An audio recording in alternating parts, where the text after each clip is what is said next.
Dari semenjak na gure-gure pengajian online sangat berguna untuk orang. Bukti tak kala ratusan yang ikut malah sampai boleh malam na yang ikut. Tanya orang puguk buat agama. Baik tak apa masalah tadi ke orang kunkunyan. Dia ke aju dia buat ju. Ke masalah ikhlas kau urusan roy. Sebab le manfaat gara-gara orang anak ikhlas.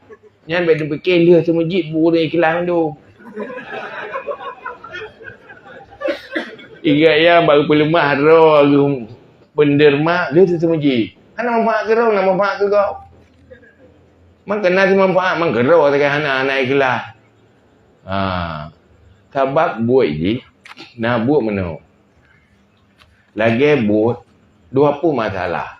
Ini cara terapi dalam agama. Nah orang, nah sebuah penyakit kriya. Sebuah penyakit tu ria. Yang kriya penyakit, ria api penyakit. Mandua apa yang ubat? Cuman waktu tak ubat pun hasil mandua apa ubat apa-apa leh. Pun ubat kriya. Mangat gadah kriya kakak ngeria ju.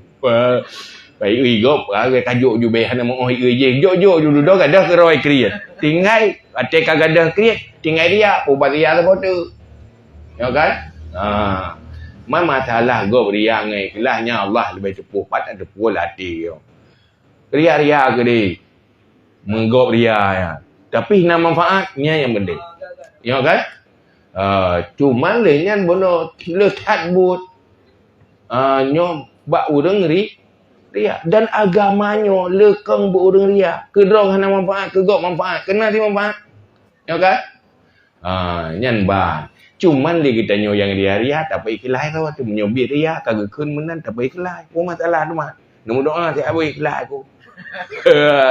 Jadi yang baik bengih keng aju. Biasa betul dia buat roh aju kan. Ai dah fikir. Apalagi dalam dunia lebih. Karena persoalan urunyo antara Islam dengan lawan Islam kan kalah bak baik ji. Islam cukup baik. Islam memang kebenaran. Tetapi kalah bak strategi ji. Kalah strategi. Igop nak strategi pegot pi dari zaman mesti ji. 3 hidup 3 minit hidup wajib taro orang dia. Itanya kan dah temu buat ini 15 roh dia 15 roh. Dia habis waktu berjalan tagah-gah Honda lo. Itu nak letak pesapat jumlah nak urun tetoro. Kena lemu nak betul dia nak buat kanya.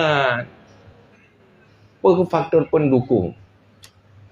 Maka persoalannya baik tak bahas no. Dah bahas dah tadi. Yang